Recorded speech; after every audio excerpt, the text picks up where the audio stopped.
Ladies and gentlemen, welcome back to the show. Welcome back to Coffeezilla. Took the weekend off. Been doing a lot, making a lot of videos. I love it. Just the channel support has been unbelievable lately, and I'm just having a blast. I hope you guys are too.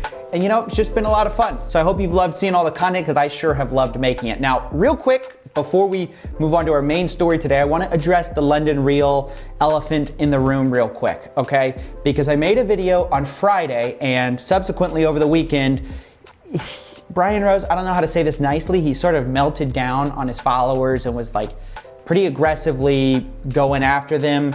That post has now been deleted, and now it's been replaced with a post that's saying, oh, I'm gonna be transparent, I'm gonna be transparent with the funds, blah, blah, blah, blah, blah. I just wanted to take a few minutes and talk about the Digital Freedom Platform, and hopefully talk about some of the questions and some of the misunderstandings that have been kind of flying around out there.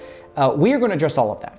And we're gonna address it methodically, carefully, with a journalist over at Rebel Wisdom who has also been working on this story. He's an incredible journalist. I suggest you watch his 2 videos on the subject. But we're gonna do a video tomorrow recapping the whole situation. And hopefully it's the last video I have to do on London Real, because as much fun as it has been, I'm tired. I'm tired of talking about the 2. We did reach out to Brian for comment. You know, he may decide to reach back out. He may not. I did invite him on the show. So we're trying to do this legit, guys. I mean, we are taking every available step to give him the opportunity to defend himself, because right now, with the available facts we have, it looks really bad for Brian Rose, and hopefully he'll clarify some things. But for now, I have something else I want to talk about, which is flip or flop schemes. Now, we haven't talked about real estate seminars and scams before, but my goodness, they are massive. Okay, so the company we're talking about today is Zurixx, which you probably haven't heard of. Basically, they held a bunch of real estate seminars for really famous people, like you've heard of them. Robert from Shark Tank. You know what? You're really pissing me off right now. The stars of HGTV's Flip or Flop. Our top story tonight, they are the stars behind one of the HGTV's biggest shows. The stars of Flip or Flop have turned their celebrity into a pitch for a company that promises to make you rich. They ran real estate seminars for these people using their endorsements as basically saying, oh yeah, they'll be at this seminar, except when they got there, they weren't. We're in the lobby after we just got told the whole thing's a scam. How you feeling right now? I'm pretty irritated. This is ridiculous that, I mean, this guy right here, what a sham. What you ended up finding out is what were advertised as free seminars were upsells into a $2,000 seminar, which was an upsell into a $41,000 seminar where supposedly you could get rich quick, right? It's always about that get rich quick. But you know what? There's no lose for you, because they kept saying, you know, we have a money back guarantee. If you don't make any money, you're going to get your money back. If it does not work out for you and your family, as long as you make an effort, they're going to give you your money back, okay?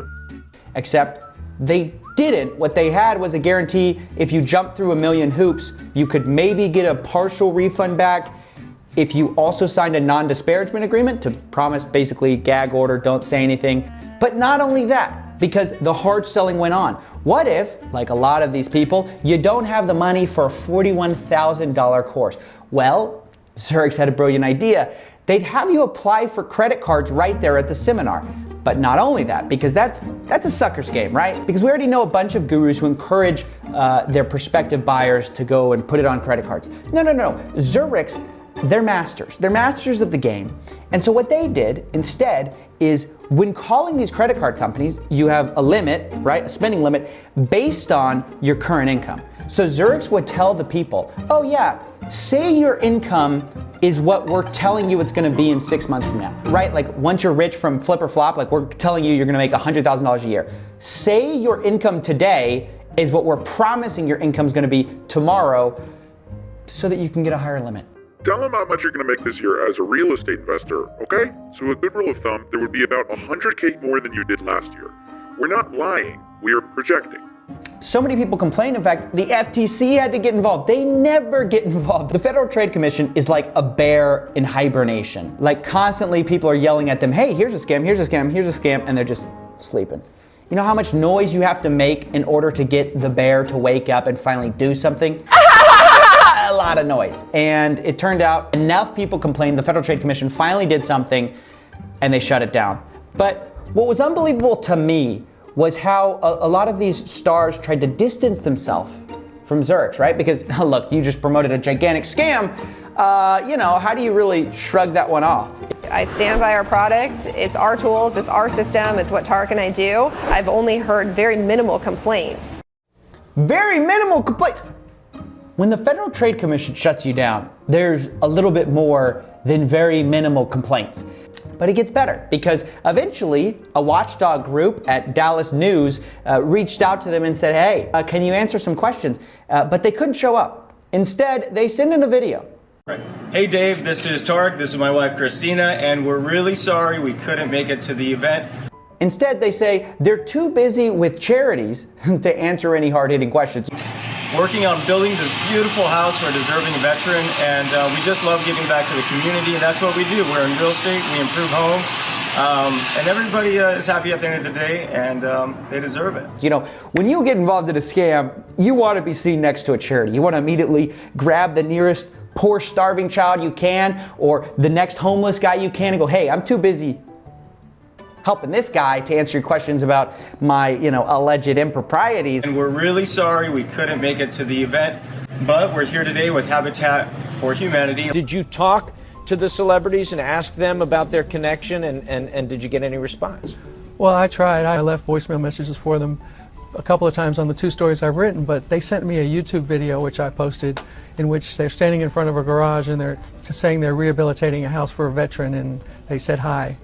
But they won't talk to me about the substance of whether they're hurting their reputation by being tied into something like this. It goes to show you that just because someone's popular on TV, just because they're seen as a star, does not mean that they're not above shilling some worthless scam. These guys were at the top of the food chain.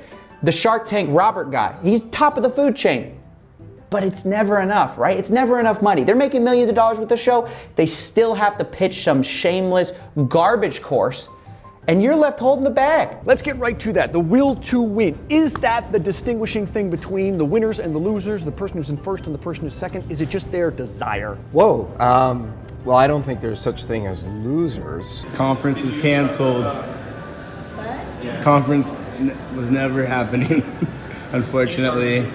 It was a scam, so we're just letting people know. I'm not kidding, unfortunately. I don't like to classify people that way. Every time you lose at something, you're one step closer to winning the next time. People are going to get scammed. So that's why I'm like... Why do you think they're getting scammed? It feels like one. It feels like one. What does a scam feel like? I don't know what that is. Big note here. Don't fall for those misleading house flipping seminars. That's the new message from federal officials today. And don't forget to smash like and subscribe. Thank you.